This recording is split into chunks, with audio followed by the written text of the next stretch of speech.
Thank you, Lauren, and thank you all for being here today. At my presentations, I always say, I'm a storyteller, and a storyteller needs an audience. So I'm glad to see all of your faces here today. So a little bit about me, briefly. I'm from Candy County. I grew up there, born there, grew up there. And I now live in Bloomington, Indiana. So in 2023, I made several other presentations because it was the 150th anniversary of this blizzard that I've been writing about. And I'm making a few more presentations now in 2024. It's called The Great Storm because I'm quoting from newspapers. That's what primarily the Minneapolis paper called it, The Great Storm or The Storm. Blizzard was not in the vocabulary at the time. It was starting to be used outside of Minnesota. Blizzard was a boxing term, but then soon after, didn't take long after these storms of the 1870s, that blizzard became part of the local vernacular for describing a very terrible snowstorm. So I chose not to use blizzard in my title for this book, but rather honoring how the storm was called in the local newspaper, primarily the Minneapolis newspapers. So the winter of 1872 to 73 was very difficult for the farmers and people in the small towns and people on the prairies. The first snow occurred in October, the first heavy snow, and so farmers could not get their crops in. Then the first blizzard was in November, people died. More blizzards in December, people died. Then this blizzard of January 7th, 8th, and 9th. Then more blizzards in January. Blizzards in March that killed people. Blizzards Easter weekend, which was the middle of April. So it was a very terrible winter. I sort of think back to your last year's winter. I actually had 3 presentations scheduled. Why did I schedule them in March? I'm not sure. But I had to reschedule them because of a blizzard, actually 2 blizzards. And I'm in Indiana with sunny skies and no storms in the forecast. And I'm sort of paying attention to what's happening in Minnesota, of course. But the directors at the historical societies were so flexible, and they said, this is not the first time we've had to cancel because of a blizzard. But for here today, there is no blizzard, so we can move forward. So the storm, January 7th, it started in the afternoon of January 7th. People woke up that morning to a beautiful day. The temperatures were above freezing, blue skies, gentle breezes, and so people started to do their chores and their errands. Remember, it had been very difficult beforehand, and also lots of snow. So they were behind in their chores. Many of the victims were out cutting firewood. And people were going to town for supplies. One young man who died in the storm was getting medicine for his father, and the young man dies in the blizzard, and the father then dies about a month or 2 later. That happened in northern part of Minnesota. So people out doing, I describe them as ordinary people doing ordinary things. And then in the southwest part of the state, the storm arrives at noon. And then by Candy County, where I grew up, and Renville County, that area, so probably here, it's about 2 o'clock, maybe a little past 2 o'clock when it comes to New Ulm and Brown County. The winds, and it arrives suddenly. It's described as a wall of white coming at them. The temperatures drop suddenly, the winds pick up suddenly, and darkness descends. So I'm going to read a little bit from my book describing the storm. I'm going to try to hold the microphone and read without dropping things.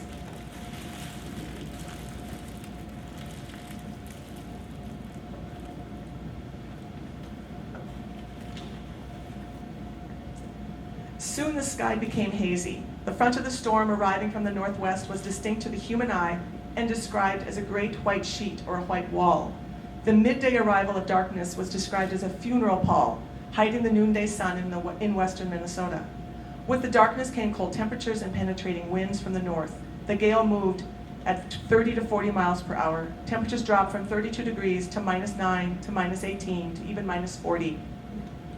In some areas, the drop in temperature occurred within 60 minutes, and wind chills caused temperatures to feel even colder. The air was filled with snow. Objects just a few yards ahead disappeared from view.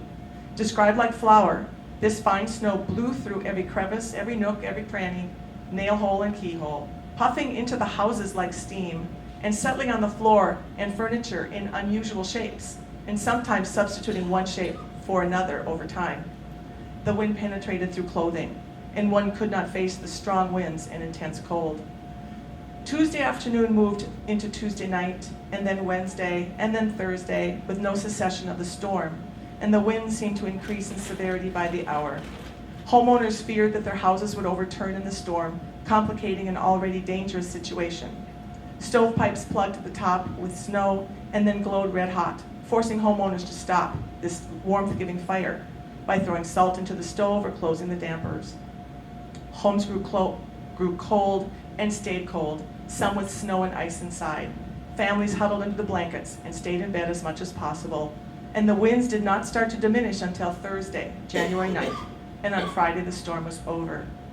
So I want you to sort of picture yourself in the storm. You know, I came from the west side of New Ulm, and all the fields, the flat prairies. And now you see black dirt and corn starting to come up, but imagine all those trees were not there. It was open prairie. And so imagine you're there, caught in a storm, Tuesday to Wednesday to Thursday. What do you do? What do you think about? How do you maintain mental health, through all of that? I can't imagine what it must have been like for people on the prairies, just trying to survive. And the one question I've been pondering lately is, did they dare go to sleep? Because if they went to sleep, they may not wake up. And maybe that's what they wanted, as they were suffering. Or did they try to stay awake for 3 days? Because if they went to sleep, they wouldn't wake up, and they wanted to stay alive. So questions that are unanswered. But I have a feeling that the people in the storm faced those kinds of horrible thoughts. People have asked me, how did I start writing? Why did I start writing about this blizzard? Well, my great-great-grandfather up in Candioi County was in this blizzard. He was out helping a farmer, and blizzards came up, and farmers took shelter in my great-great-grandfather's sister's farm. But at home was my great-great-grandmother with a new baby. And I cannot imagine what she was thinking for 3 days. Is my husband coming home? I've got little baby Swen here. Is he going to be without his father? Now, they had a happy reunion. Gunther got home. But many families in Minnesota and across upper Midwest did not have those happy endings. So I did a book in 2017 about the deaths in Candioi County. I thought, I'm a new writer at this point. I thought there's 12 deaths that were identified. Really, there were only 11, but it'll be a short book, so I can do this. And I had writing about death, but I enjoyed writing the book. So then in 2019, 2020, I realized, the 150th is coming up for the blizzard. Maybe I should look and see how many people died in Minnesota. When I was working on Almost Saved But Lost, I would read about 70 people died in the blizzard. About 70 people died in the blizzard. Oh, no, one person said, no, way too many, only 54. And I saw his list that he had published. And there were errors in the list because I knew that from working on this book. And then I was reading more people died in the blizzard than died in the Dakota War of '62. And then I'm thinking, are we talking hundreds? So I thought, I will take up the challenge and try to identify how many people died. And I came up with 84. So a little more than the 70. And the 70 was from the Governor Austin's office, where that number came from.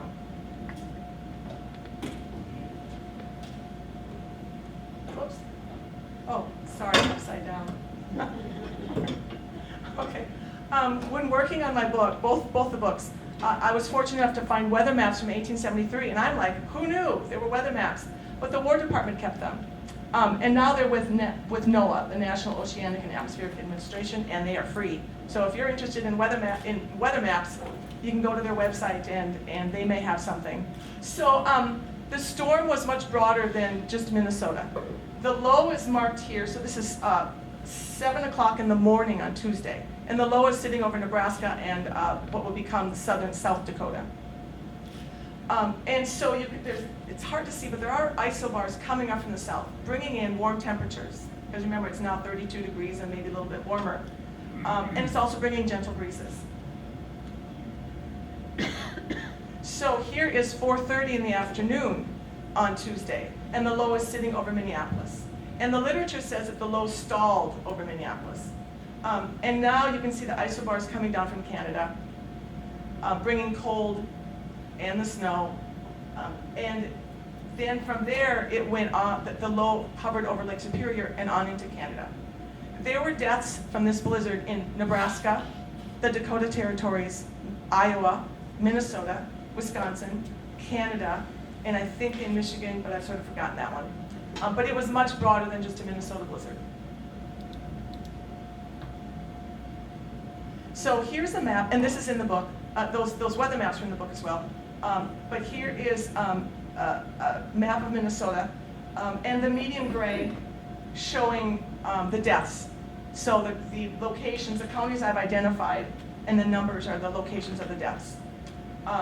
So you can tell that these are the prairies. I mean, that medium gray is the grasslands of Minnesota. So you can see there's nothing to stop the wind. So there's one death that was in Iowa. That was a man from Martin County. Part of the story of this blizzard, or any blizzard, is you get disoriented. You can't see where you're going, and you face hypothermia. And so you think you're going west home, and you're really going east, and you have no sense of direction. So this man from Martin County, he just crossed over the state line and died in Iowa. There was one person that died in Dakota Territory, what is now Grant County, South Dakota. So he and his family lived in Lac-Qui-Parle County, but he also had property in Dakota Territory. So he happened to be there at the time of the blizzard. So he died in the Dakota Territory, but I still credit him as a death of Minnesota because he was a Minnesota resident and buried in Lac-Qui-Parle County.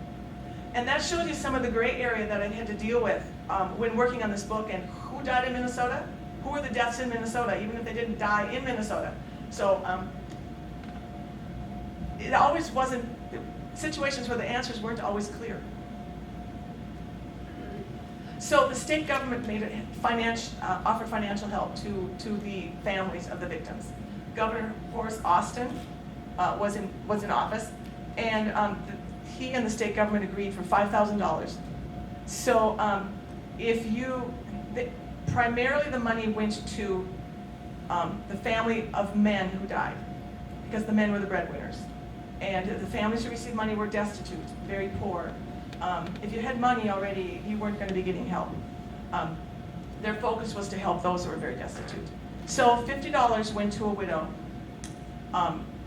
And there were a few widowers that received money or applied for money, and parents that applied if their teenage son who was helping on the farm, and especially if the father was not able to work too much, and they relied on the son. They also got money. So I want to draw attention to one of the widowers who applied, Stephen. Henrietta Zutz died in a storm. And so I'm going to talk a little bit about Henrietta and how I found her name. But first, Stephen made what I consider a little feminist statement. I should back up one little step. Each county had sort of a liaison that filled out the paperwork with a cover letter and sent it to the governor's office. The victims' families did not correspond directly with the governor's office. So Stephen is talking to the liaison, and this is, I think, Faribault County. And he says, my wife was very important for the survival of this farm, or the success of this farm. She's taking care of my two children, or our two children. And I cannot do the farm work because I have children to take care of. I have no other family nearby. I have nobody to take care of my kids. So this money will help me with the farm. And so he received money. He didn't get the full $50, but he did get some money.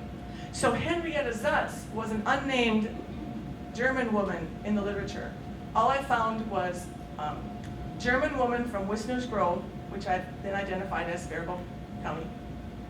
And she was listed as Mrs. Switzy, German woman. So, I didn't have a first name. And so I call or email It's just during COVID. This is my COVID book, by the way. I called up the County Historical Society, and they were taking phone calls for research questions and emails. And I started talking to Randy and said, do you have any name of anybody that died in the blizzard? This is my project. And he says, no, we don't have anybody. You know, he looked at his records. No, nobody that died in the blizzard of January 1873. And I said, well, this is the information I'm finding in literature. So he's now curious. And he says, well, let me see what I can do on my end. And I said, I'll keep researching on my end. So, so I started trying to figure out Henrietta. So let me tell you what happened to her in the storm. She had 2 young children. One's age 5 or 6, the other one about 2 or 3. And she went to get her older child from school. He had gone as far as to the neighbor's house. How far that neighbor was, a quarter mile, half a mile, I don't know.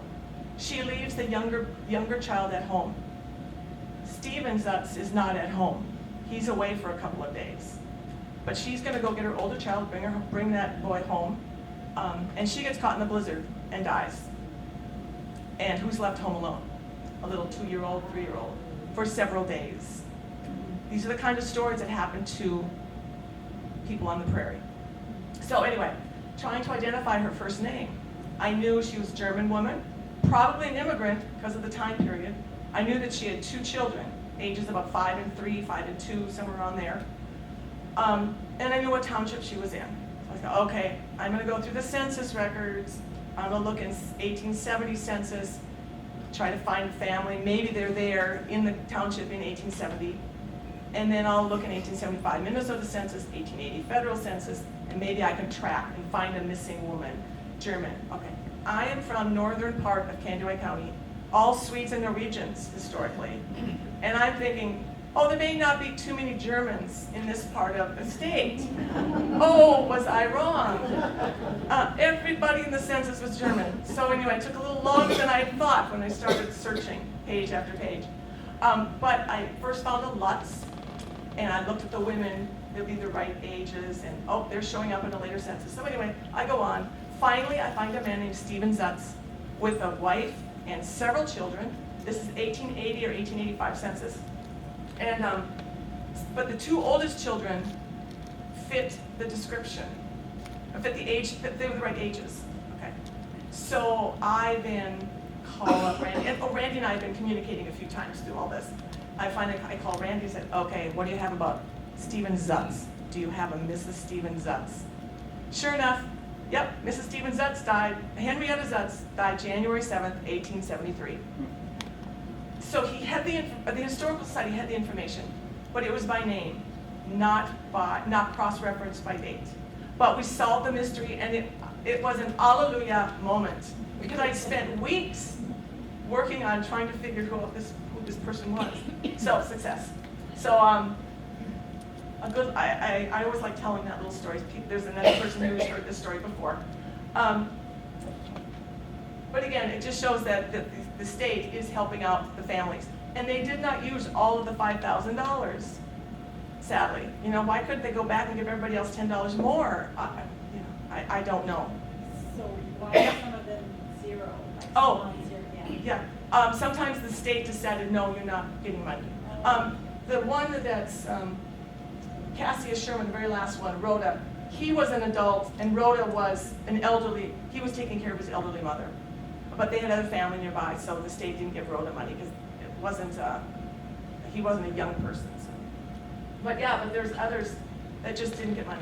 There's one story from Douglas County or Ottertail County.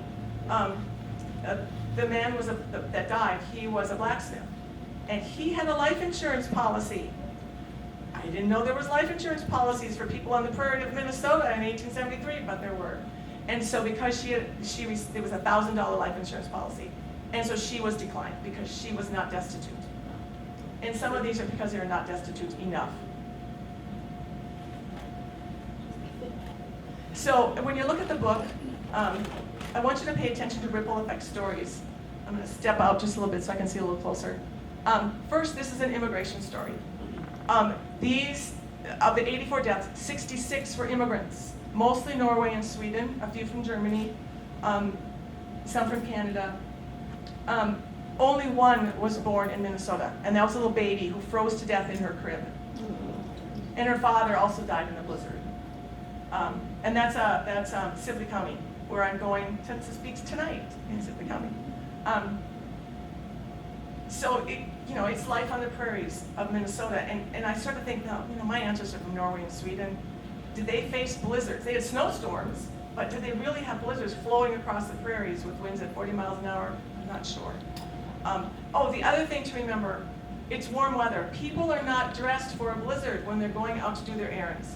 They're probably leaving their buffalo robes at home, or their raccoon coats, or blankets. Even shoes might not have been whatever their shape of boot would be at that point. So they were caught, in a blizzard without the proper clothing to keep them warm. So that's another complication in the story. Some of the other things to remember, to look at, are second marriages. There's stories of widows who marry again, or widowers who marry again, and then the second husband dies, or she dies. Childbirth issues, very prominent. Grasshoppers is another story. So if you're familiar with homestead requirements, homesteaders had 7 years to complete their homesteads. And within that 7 years, they had to live on their homesteads for 5 years. And they had to improve the farm. They had to build a wood-framed house. It could not be a dugout. They had to plow some acreage, have some crops, some cattle. And so many of the men who were homesteaders died. Some of the men who were in this story, they die and they don't complete the homesteads. But their wives, the widows, complete the homesteads. Some of these just abandon the farms. But in these two cases, these women wrote to the to the federal government when they're trying to complete their homestead, get the final paperwork, and they said, we had grasshoppers coming to southwestern Minnesota. 2 years in a row, the crops failed. I have young children. I have to feed my children. So I went into town to work for 2 summers. Thus, I was not continuously living at the farm for the 5 years. The federal government honored this and gave them their homesteads. But they could easily have said no. So, grasshoppers started in southwest part of the state in 1873. So, already a bad winter, 72, 73. What shows up in the southwest part of the state that summer to continue the hardship? Grasshoppers. And so for 2 to 3 cycles. And then they gradually move northeast, east and northeast over time. And also, one of them, because I'm in New Ulm, I will mention, many of these farms are on previous Dakota lands, and that's not a surprise to you. Some of the lands were on reservation territory. I identified 10 farms that were on reservation, both north side of the river and south side of the Minnesota River. And part of the book, at the beginning of the book, you can't write a history of Minnesota without talking about the Dakota War of '62. So there is a section in there about this. Because these settlers are arriving because the Native Americans, they're gone. They have been kicked out, murdered, put on reservations, whatever, after the Dakota War, and lands became available. The homestead story. Homestead story is not always a pleasant story. And I'm going to read a little bit about the morality of the 1870s.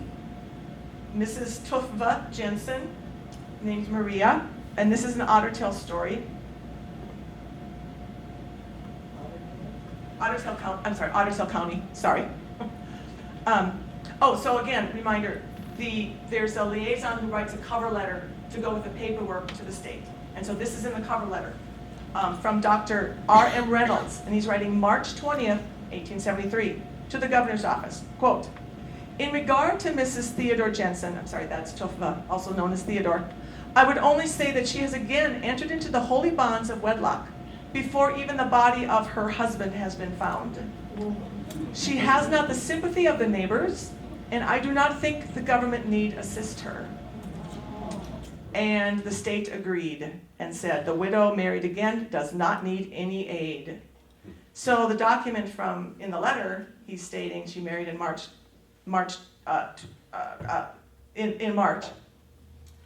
She didn't marry until June. So she wasn't married at the time of this letter.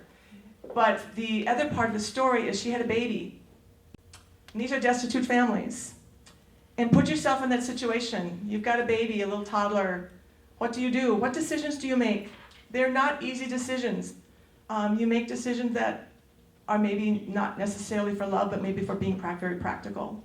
And again, one of the secondary stories are these second marriages. Now, so we've read about this little morality statement. Yeah. Now let's go back to Stephen Zutz that we talked about earlier. He had those 2 children, needed help on the farm. He married again, April of 1873.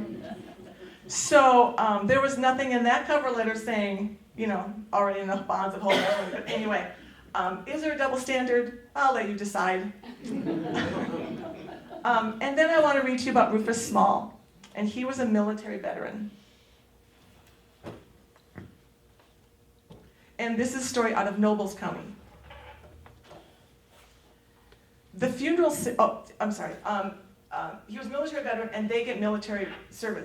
Their burial has a lot of pomp and circumstance because of that. And so this is, again, from a newspaper clipping. The funeral ceremonies of the deceased Mr. Small were conducted by the Grand Army of the Republic on Tuesday at this place, again, Nobles County. There was a large attendance of members of Stoddard Post and other citizens, and all the impressive ceremonies of the military burial were observed. The guard of honor, martial music with muffled drums, colors draped with black, and the reading of the burial service. And now for a little bit more to the story. The widow and 5 children of Small, who are entirely destitute, are at present supported by the charity of their neighbors. At the time of his death, the children were destitute of shoes. In fact, the family could not attend his funeral on account of not having sufficient clothing. So again, showing the destitute situations of these people, and for a wife and children to not be able to attend the funeral of their father and their husband. How difficult that had to have been.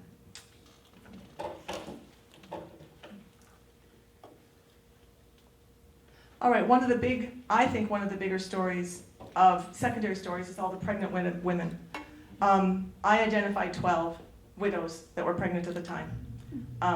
And nobody from Brown County. But yeah, the difficulty there, and again, a part of life. Oh, and I should mention, one of them in the lower line, Anna Greta Nelson from Candioi County. So her husband Lars dies in the blizzard. He has amputations, dies from lockjaw.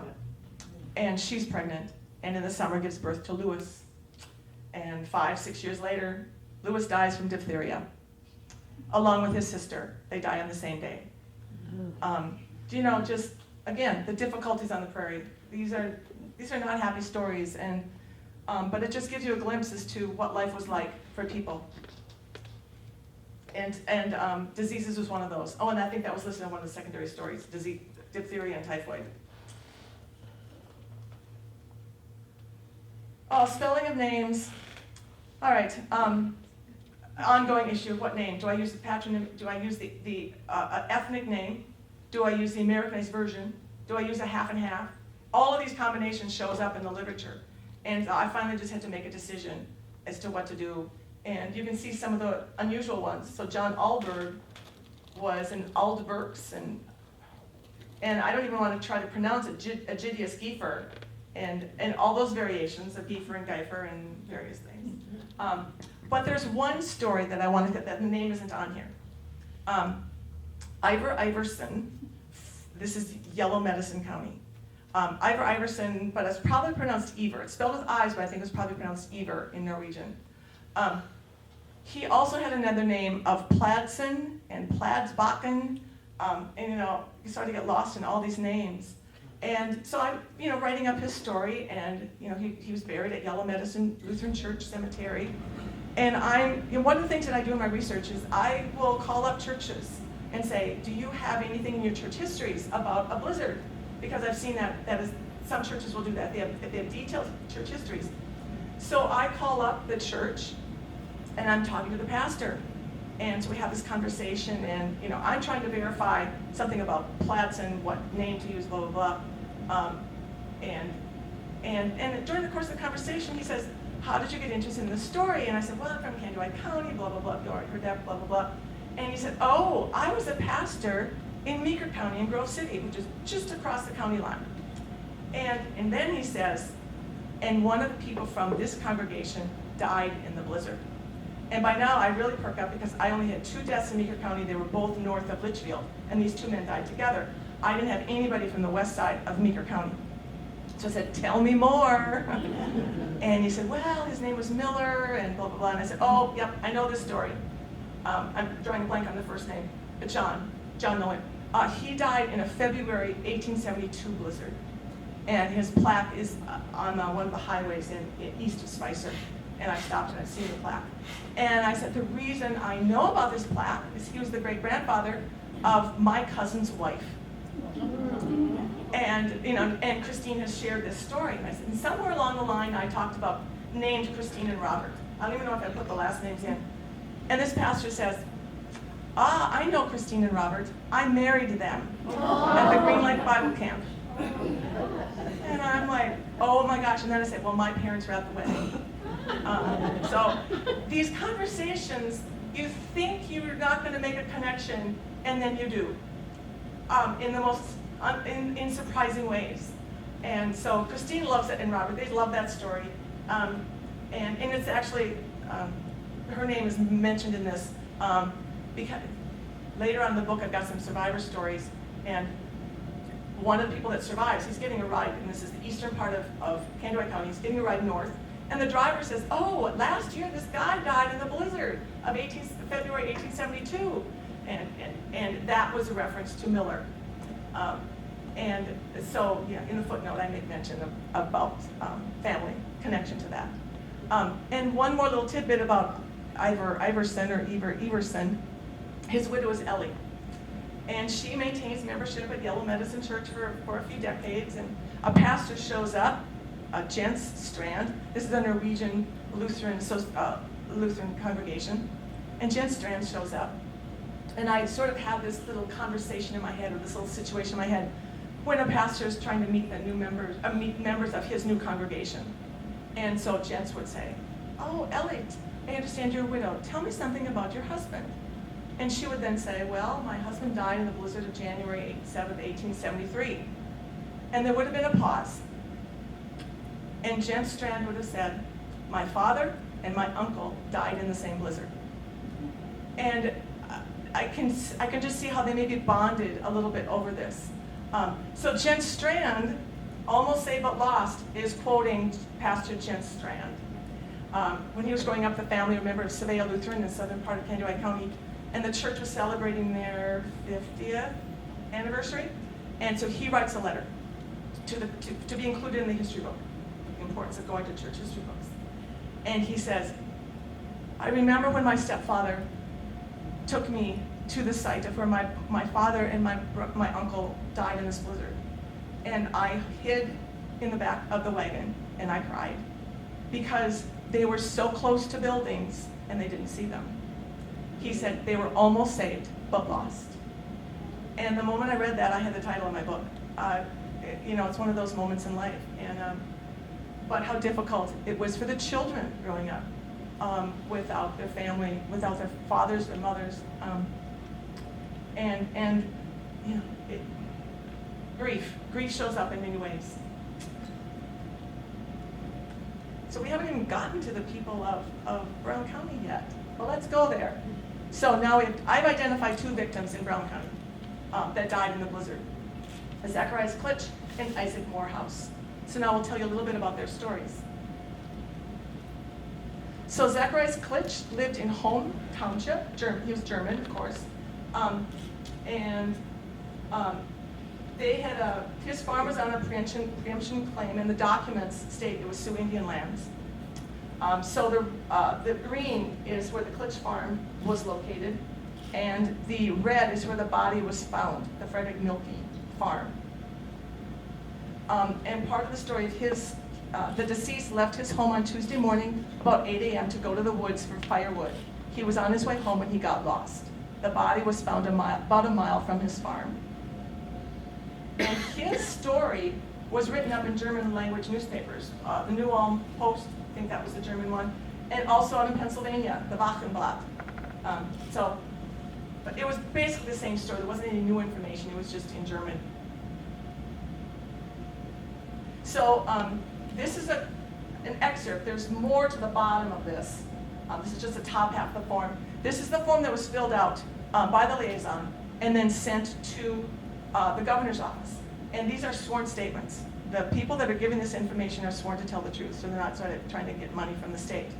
But at the very top, it gives home township, Zacharias Klitsch, and he lost some oxen. He was 42, and he has a girl 8 years old. And the other part of the story is he and his wife had triplets in 1870, and all the 3 triplets died within a year.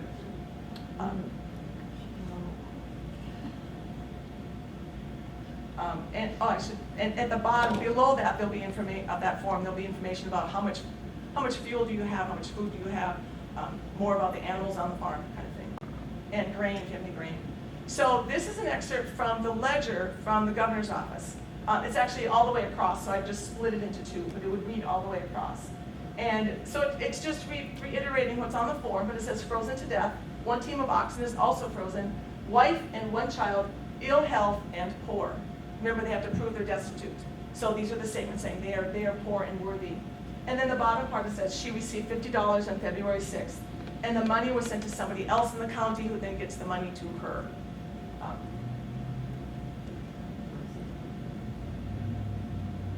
And I should back up. This ledger has 70 victims. 70 people applied for help. That's where the number 70 came from. But there are people that didn't apply for help that lost loved ones. So that's why it's the difference between 70 victims and a different number. So now Isaac Morehouse. He was a teenager. And the green area is where Omer Morehouse, his father, that's where the farm was. And he died along the Cottonwood River in the township. And it could have been at the farm or it could have been outside. It's not really clear, but it's at the Cottonwood River. And so I will read a little bit about what he was doing. Isaac Morehouse had, losing something here. Isaac Morehouse had been getting out a load of wood when the storm struck. He unhitched his team of oxen and started out for home during driving the team. Being unable to see, he got too close to the edge of the bank of the river, and with the oxen, he went over the bank. And he was found dead on the 4th day, although his body was still warm. He had tried to cut the oxen free, and failing to do so, had crawled into a snowbank. It is believed that he suffocated as the snow became crusted over the top, and he was unable to get out. A little bit about him. Again, kid helping out at the farm, doing farm work, probably stuff that he does all the time, getting firewood. So this is the letter to the state, to the governor from Koch or Koch, from the county, and it says, the eldest son of Mr. Omer Morehouse, a boy of about 16 of age, froze to death, and also on the 7th of last month, together with a span of horses belonging to his father. Elsewhere it says oxen. Mr. Morehouse is tolerably well off and does not need public aid. So he probably had some firewood, he probably had some food, he probably had some grain, and wasn't maybe in debt. So he did not get money. So again, this is from the ledger, and the bottom line would have had if he'd gotten any money. And here it says, father well off, no aid needed. So, yeah. Lost 1 horse and 1 mule. And these records are available for anybody to go and see at the Minnesota Historical Society. So I've marked down the disaster where you can find them. So there's not a lot about Isaac, but I did find some information about his extended family. So his father and 4 of his uncles were veterans of the Civil War, and served in various places. Elam was a prisoner at Andersonville Prison and Florence Stockade. Both of those are in Georgia. And certainly Andersonville has a reputation. And Richard was also a prisoner in Chattanooga, Tennessee. So just a little bit about the family. All right, so there were several people in the counties that suffered in the blizzard, and they lost horses, they lost oxen, they lost pigs and sheep, and they could also apply to the state for financial help. And sometimes they would get $10, $20 to help them. Oxen were the most valuable animals at this point, more than horses. And if you needed your oxes, they were cutting virgin soil, had not been plowed yet, and you need the strength of the oxen to do that. Horses primarily were just not able to do that. So oxen were very, very important and very valuable to the farmers. So these are the people in bold that submitted applications to the state for help because they had lost animals on the farm. And only one, Nicholas Laux, if I'm saying it correctly, from Leavenworth Township, received money. The others were all turned down. So Nicholas Laux, and I didn't do this research. This is just for you today. This is not in the book. There are several things in today's presentation that are not in the book. So Nicholas Laux, this is the quote that was written in the cover letter that went with the application. He is so much more needy of public aid as he is one of those that almost lost everything by prairie fires in the fall of 1873. So I did not know this about Brown County, but there must have been prairie fires down here. Localized or large, I don't know. And the cattle he lost in the last storm that he had applied for were partly bought on credit and are not yet paid for. So he's in debt for having this cattle. And so, I started getting curious about Laux and, his life and Googled it. And what comes up? His wife, Katie Laux, age 49. She died in a blizzard. Not the blizzard of 1873, but 1880 blizzard. And, the long winter by Laura Lingus Welder, she touched, that's the same time period. So if you read what happened to her, severe storm of Saturday night, December 4th, brought death to 2 families in this vicinity. One of the stricken families resides in the town of Mulligan, this county, the other in northwestern part of Sibley County. Of the former, Mrs. Nicholas Laux and her son, age 21, were driving home from Sleepy Eye, which the latter place they left about 4 o'clock.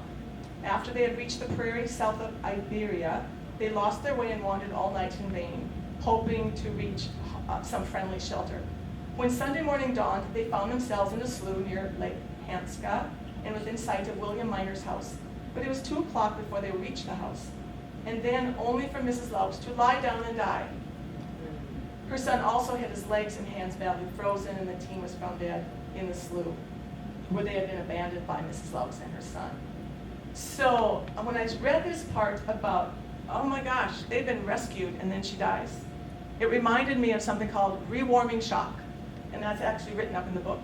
I have a section in there on hypothermia and rewarming shock. It's also called death by rescue. So what happens to the body when you're in hypothermia, you're laying there or walking, but the blood does not want to be in the extremities. It's too cold. So the blood tries to settle in towards the center of the body and stay maybe a little bit warmer. And then, so if you're laying on a prairie and you sit up, you stand up, you start walking, the blood starts flowing again, and it flows to the extremities. What happens? It goes to extremely cold extremities, and the blood gets very cold. Circulates back to the heart can't handle the cold temperatures, heart attack. How cruel is that? You're rescued, and yet you die. So when I saw this about Katie Laux, I thought maybe she might be one of those people that had rewarming shock. But also it just, again, reiterates the difficulties of a family on the prairies. Prairie fire, lost cattle, and death in a different blizzard.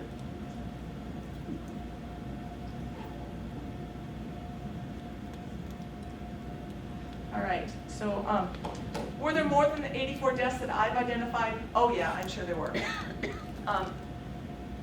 And these are some of the reasons why I think so. First off, there's a section in the book called Quandaries and Clarifications. Quandaries are the incomplete names. You know, Hubert. Hubert died in the blizzard. Well, is that a first name or a last name? You know, I couldn't figure that one out. And there are a few others like that. And newspapers were wrong. Newspapers, you know, some of the newspapers said hundreds died in the blizzard. Well, that's wrong. But so it's hard to determine, you know, most of the time I was able to use the newspapers as leads to get information, but there's all these incomplete things, so that's listed. And sometimes the dead person may be buried privately. You know, county death records, some counties had accurate death records for that time period. The county had been established for a while. Other counties, especially in the western part of the state, didn't really have a county recorder's office established yet. Lincoln County was forming literally in 1873 out of a larger Lyon County. So there were no death records in Lincoln County. And there were other ones. Or the death records were, county records were maybe lost or burned or misplaced, whatever it is. But there were some counties that just didn't have information. So sometimes I looked at church records to see if there was deaths in the area. So one other one is, again, the gray area of who died in the blizzard. Well, I got 3 people that didn't die in the blizzard. They died after the blizzard, a couple weeks later. One of those is Lars Nelson. I mentioned his wife, Lewis, was pregnant, had Lewis. The 2 children died from diphtheria. He had amputations, was in Wilmer, and he died from lockjaw. And then there's Charles O'Neill from Renville County. Charles and 2 of his brothers and 2 other men. So there's 5 men, 2 sets of brothers, leaving Renville, going straight north to Wilmer, to the grain market. And they suffer in the blizzard. And one person survives. One of the Holden brothers survives with a useless arm for the rest of his life. One O'Neill died, you know, soon after he was rescued. And then Charles, and 2 died on site. And Charles O'Neill went to St. Paul and had amputations. He died in the hospital. So I'm going to read, we've got some time, I'm going to read his story. Let me page number. Let me find his story. Because he was interviewed by the local newspaper before his death, and he gives a description of what happened to him. And so now this is 10 o'clock on Friday morning, and they're being found. So this is Charles' interview with the newspaper. About 10 o'clock Friday morning, a man passing along the road with an ox team heard shouts as of someone in distress, and upon making search, discovered the little barricade covered with packed snow, and was horrified upon disturbing several apparent knolls in the vicinity to find that they contained the dead bodies of men. He found the bodies of Thomas Holden, Stephen O'Neill, and John O'Neill, the first quite dead, the latter with life almost extinct. Upon searching under the cover, he discovered 2 feet protruding from the snow. In breaking away the crust, he found Charles O'Neill, alive but in terrible condition. The bodies were at once lugged to his sled and conveyed to Meagher and then to Wilmer, John O'Neill dying before reaching Wilmer. The details of the sufferings of Charles O'Neill are horrifying and almost incredible. It seems that he had lain down immediately upon entering the cover. Back up. They were taking grain to the market. They tipped their wagons over to try to make a shelter. So there's sort of, that's the covering he's talking about. And they probably had, you know, grain sacks that they could use. It seems that he had laid down immediately upon entering the cover, and had, while in his position, been fastened down by the terrible weight of the snow, which drifted upon him, or rather upon the upper portion of his body. It was so heavy, he said, as to cause almost unbearable torture. After he found that he was unable to rise, and that the snow was covering his head, he feared suffocation. And to keep that from happening, he constantly raised and lowered his head. And in this manner, while he could not prevent the drift from forming over it, he formed an air chamber, which prevented suffocation. In this endeavor to free his head, the poor fellow actually tore the hair almost entirely off from his scalp. And there he lay with his feet exposed to the air and frozen stiff, and the cruel frost slowly creeping up his limbs, and unable to move scarce a muscle from his body, from Tuesday night until Friday noon. Can a more horrible situation be imagined? Yeah. So, and anyway, Michael Holden, the survivor in the early 1900s, he gives a very detailed account of what was happening to this family, and that story is in here. So there's more to Charles and also Michael's account. And Michael Holden's account was in the Candiac County History book, the Granville County History, in the Irish Canadian newspaper. It traveled a lot because it's a long story and quite detailed. And then there's Soren Jensen from Freeborn County, and he refused his amputations. So I'm going to read his story, and I give you fair warning on this one. So this is Freeborn County and taken from the Freeborn County Standard. Fatally frozen. Soren Jensen, a young man living in Riceland, who froze both of his feet on the 7th in going from Oakland to his home, died on Saturday last after a period of painful suffering. We understand that he declined having his legs amputated, preferring death to a life of helplessness. But after suffering the most excruciating pain for 18 days, during which time one foot rotted entirely off, and he, bereft of his reason, his friends then concluded to have his amputation performed. For this purpose, the doctors were sent for, but the unfortunate man expired shortly after before the latter doctor arrived, and before any operation was performed. By this time, his affected limbs had become so corrupted that it was with great difficulty anyone could bear the sickening stench of the room in which he lay. Yeah. Again, the difficulties that people faced after the blizzard. So, were there others that died a few weeks or months later? Probably. One of those being pneumonia. There's a story out of Iowa, and it's actually in this book under the clarification section, because local newspapers down here put this death in Minnesota, because it was talking about Sibley and Lyon County. And this man who was a worker, working on building a bridge out west, forced a person to drive him home, I think in a stagecoach. And I'm thinking, Lyon to Sibley County, 100 plus miles, really, in a blizzard? Anyway, so I'm writing up the story, it's fascinating. Then I figure out later, oh no, it's Lyon and Sibley County and Iowa, they're very close together. So then it made more sense. But I kept the story, put the story in the book for two reasons. First, to clarify down the road if anybody else is wondering, what about Andrew Jenkins from Iowa, or from Minnesota? It's Andrew Jenkins, really from Iowa. So the clarification. And second, it's the story. The driver survives, and he describes Andrew Jenkins' deteriorating condition from day 1 to day 2 to day 3. Well, the driver survives, and then later he dies from pneumonia, so that he caught in the blizzard. So there's that story of a death by pneumonia. There's bound to be others. And that would be too difficult to track. You can look at death records, somebody dies from pneumonia. Who knows if they got it in this blizzard? That's why I think there's probably more. And the other one that isn't listed is post-traumatic stress disorder. We know about that now. Back then, of course, they didn't know about it. But I've asked you to picture yourself lying there for 3 days. What do you think about? If you're all alone, what do you think about? There's one story out of Candiac County. There's a woman alive with a dead body on either side of her. How do you stay mentally sane going through such excruciating difficulty? And then once you survive, that lady that I just mentioned, she lost both feet and one hand. There's bound to be mental health issues after that. You can't imagine it not being. And we probably all have heard suicide stories of farm families and people on the prairies. I mean, there's, in my distant family, there are suicide stories, hanging themselves in the barn. Did any of that happen? I don't know, but maybe.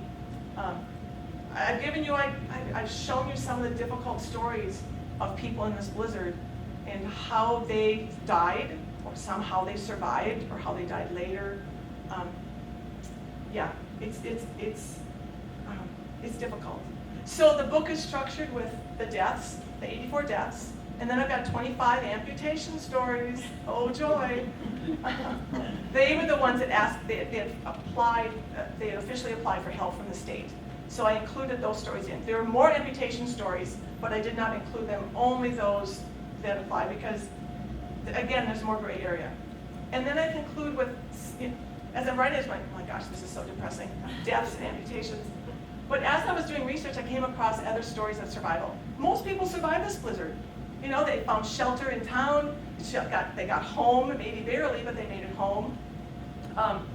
And, you know, there were a few people that were not so fortunate that I've identified in the book, but most people made it home. And so there are a couple of more uplifting stories that might put a smile on your face. So I will tell you one of them. So I don't remember which county this is in. A woman, you know, people are ordinary people doing ordinary things. So a woman went to do her laundry, and she's got her laundry on the clothesline, drying in the nice warm weather, sun shining. And then the storm comes up. I've got to get my laundry off the line. So she goes outside, gets her laundry. Some of it blows away. So she goes to fetch it.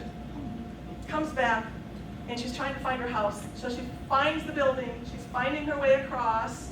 Opens the door. It's not her house. She got disoriented and found, you know, it was at the neighbor's house. It was actually construction workers, you know, doing something at the house. So she must have taken shelter there. The rest of the story doesn't say if she took shelter there, but, you know, that's the kind of thing that, you know, interesting. I'll tell you one more. We've all heard the rope is tether story. You know, you tie your rope around your waist, and then people can pull you back. So this is a farmer, and he instructs his family at the house. All right, I'm going to go to the barn. I have to take care of the cattle. I'm tying a rope. I will pull on the rope, and then you pull me home, because I will not be able to find my way back. So he gets to the barn. The barn door is blocked because of the snowdrift. He climbs the snowdrift. I'll have to go in through the roof. So it's a thatched roof, so he opens up and he drops himself down, finishes his chores, puts the rope back on his waist and yanks, and the family starts pulling.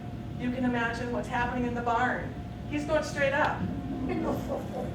And it took a couple of times. He'd get to the top and then, for some reason, fall back down. So it took a few attempts before he finally made it to the top. But he does make it home. There's nothing in that story about how the family responded to finding out that, oh, we were taking him up to the roof. So I'm glad that I could share some lighter-hearted stories. And then there's some other difficult ones about how they survived as well. Snow caves, things like that. So that is my story for you today. Again, as I said earlier, storyteller needs an audience, and you've been wonderful. Do any of you have questions? Yeah.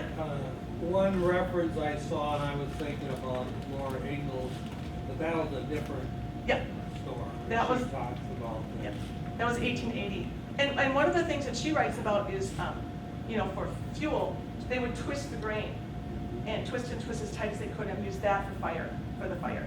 I actually had that written up in the book about survivor stories, but the book got too long and I had to edit that part out. But I always think that's a fascinating one, and it burned very dirty and smelly, but it was a way for people to have some warmth in the house. And the children's blizzard is 1888. A lot of people know that one. And there's also a deadly blizzard in February of 1870, 3-day blizzard, February 12th, 13th, 14th, 1872. And that was at least in Candiac County. I'm not sure if it got down here. I've not done full research, but I've got a family history book that shows up in that one. And just a highlight of that story. The farmers, they're hunkered down for 2 to 3 weeks, and they run out of tobacco, they run out of food, blah, blah, blah. And knock, knock, knock on my great-great-grandfather's door, and here's a man named Gabriel Steeny, a teenager, Gabriel Steeny, who says, I'm gathering the farmers together, we are going to dig our way to Wilmer, 15 miles. And they do. They make it. And one of the final lines in this article is that merchants were happy to see the farmers, and the farmers were happy to see the merchants. Wow. Yeah. I can't imagine. But you know, drifting, you have a drift, you dig it out, and then you've got land, dirt, and then another drift. So it's not solid snow the whole way, but still 15 miles of digging. Yeah. Okay, any other questions? Yeah? A children's blizzard in 1888, that was mostly in South Dakota. Did that affect Minnesota much? Yes, there were deaths in Minnesota. Approximately how many? Oh, I don't remember. But I do cite, there's a great book about that blizzard If I can think of the author, it's in the, I do list other blizzards in this book. I list blizzards of the winter of 72, 73, and other famous blizzards. And let me see if I can find that one.